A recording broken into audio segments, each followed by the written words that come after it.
Ayan guys, magluluto tayo ng itlog. Yummy! Ayan na, naprito na. Lagyan natin ng kaunting asin. Kaunti lang asin, baka kasi umalat.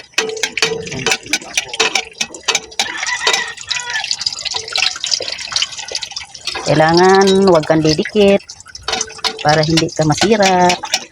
Lagyan natin ng mantika yung ibabaw para maluto. Kasi ang gusto ng kakain ay malasado. Ayaw niya yung sunog. Gusto niya malasado. Ayan guys, dalawa ang laman ng isang itlog. Ito siguro ang sinasabi nilang kambal. Kailangan malasado lang yan. Umitim yung pinagprituhan ng spam. Ayan, luto na guys. Kain na tayo.